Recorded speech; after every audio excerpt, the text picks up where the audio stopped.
এটা দেখে বলে কত ঢুকো ঢুকবো এটা আমি ভিতরে এটা আমাদের কি ঢুকানোর পরে হালকা একটু টান দিয়ে বার করে দিয়া কি করতে হবে যে চাপ দিয়া তেলটা দিতে হবে আমি আগে চলবো চাপ দিয়া তেলটা দিচ্ছি তারপরে আমাদের আছে এটা আমাদের কন্ডেন্সারের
আমাদের কাটা করে আছে এই যে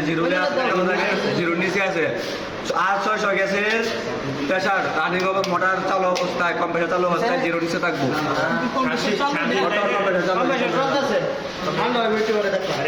কম্প্রেসার চালু আমাদের জিরো নিচে আছে তার মানে কি আমাদের গ্যাস ঠিক আছে আর যদি বেশি নিচে থাকতো তার মানে কি আমাদের কাছে গ্যাস আরো চাইতেছে আর যদি এটার উপরে উঠে যায় তার মানে কি গ্যাস বেশি হয়ে গেছে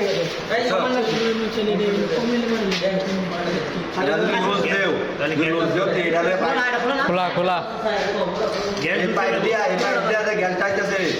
গ্যাসটা আসে সেটাতে ঢুকে যাবে ভিতরে আর যদি বন্ধ করে দেও সেটা গ্যাসটা আয় পর্যন্ত আটকে রাখবে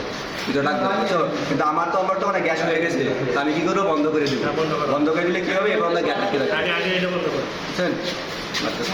তোমার মোটর বন্ধ আছে বুঝছো তোমার মোটর বন্ধ আছে তোমার মোটর যদি বন্ধ থাকে যে এখানে আছে না এখানে থাকবো 40 থেকে যে মাঝখানে থাকা আছে না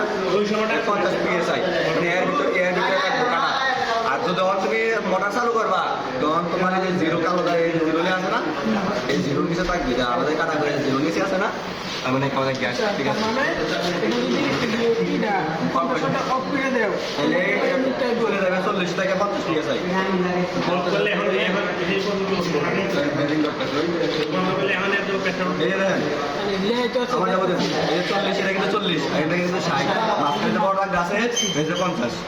এর ভিতরে থাকবে কাটা আর যদি চালু থাকে তাহলে যে জিরো লে আছে জিরো নিচে থাকবে বুঝছেন বন্ধ করলে কি আবার 40 উঠবো? হ্যাঁ বন্ধ করে না রানিং 50 শুরু করতে